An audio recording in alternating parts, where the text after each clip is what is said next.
If I'm being honest, this isn't actually the video that was supposed to come out this week. Hi, everyone, and welcome once again to your weekly wellness and self-development date with your bestie, Katia. So about a week ago, I had this miracle idea. I literally just fell asleep and I woke up and boom, there it was. I was like, oh my God, I have to film this right now because it wasn't even my filming day. Because I have days when I film and this wasn't one of those days. It was just let me get up, freshen up, and just film this right away because people have to hear this. It was this whole idea. I get up and I set everything up, I freshen up. And then I started filming the video and my energy was on point. Everything was so great. And then what happens? My phone started overheating because, yeah, I use my phone to film. So it started overheating. So I pull it down and I try again. And it does the same thing again. And then this time, I have to reset everything, my lighting and all of that stuff. So I get back and then I start to reset it over and over again. It was just inconvenience after inconvenience, inconvenience after inconvenience. And I couldn't even get through, I wouldn't even say half of the video. It was just literally the intro and my first point, and then that's where everything would go wrong. And it honestly just bummed me out. And as small as it was, I started having certain thoughts. Started with, I hate that this didn't work out. And then it went to nothing ever works out for me. And all of a sudden, I was back reliving every failure that I'd ever had. And people tend to think spiraling is caused by one big action. But no, it's actually really, really small things that are built up over time that start to reveal the big problems in your life that maybe you didn't even know that you had. And they start replaying over and over and over again. No, none of us want to get into the web of dark thoughts because it isn't always easy to get rid of them. And people will tell you things like be positive. But obviously, if it was as easy as just flipping a switch, I feel like we'd all do it.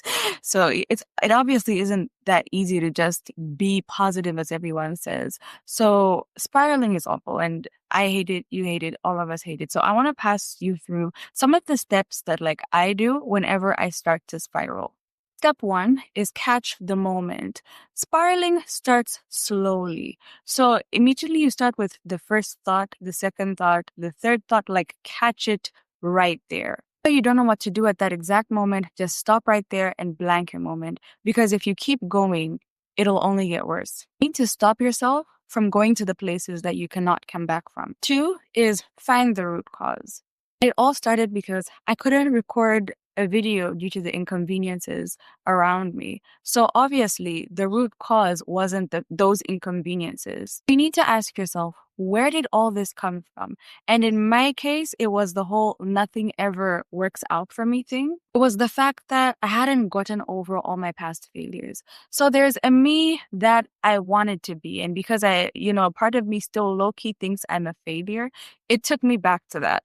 Now, obviously, you're at the moment where you're rethinking all the mistakes that you've ever made. And probably the thing that even triggered it is obviously not the root cause. Step three is tell yourself the truth. A lot of the times, these negative thoughts aren't even true. They're just things that we made ourselves believe. So for me, maybe the me that I wanted to be or the things that I wanted weren't even meant for me at that particular moment. And with the video, if I didn't have those inconveniences and start to spiral, I wouldn't have reached the point where I actually thought of making this video for you guys. But instead of quickly jumping to the narrative that, your darker self wants you to believe, stop right there, reevaluate everything, catch the root cause, and actually work on rewriting the narrative and discovering what is actually true. Step four is write it all down or let it all out. There's just something about writing down your feelings on a piece of paper, or it doesn't even have to be a fancy journal. It could literally just be your notes app. Sometimes whenever I feel overwhelmed and my journal is really, really far, I just pull out my notes app and start writing down what I'm feeling. And if you're not much of a writer, you don't exactly even have to write something. There are many ways that we can all express ourselves. Sometimes I like to sing. Whenever I feel upset or angry, singing helps calm me down. So you could go ahead and sing, listen to your favorite music, dance it out, just release it in a way that feels good for you. Now, Honestly, these methods aren't quick fixes or things that'll get you from feeling super disappointed to extremely happy in like 5 minutes or less. But they are ways that'll help you feel de stressed and calmer at the end of the day and will actually put you in a state of mind where you can think and move forward and not let these emotions take over you.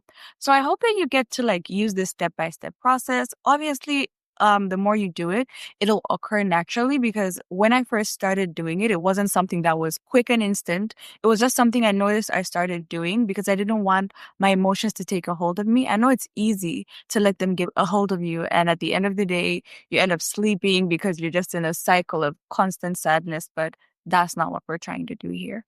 And like I said before, sometimes the be positive advice can only take you so far. So yeah, try out this framework. Let me know what you think. And if you loved this video, make sure to leave some love for me in the comments and make sure to like, share, and subscribe.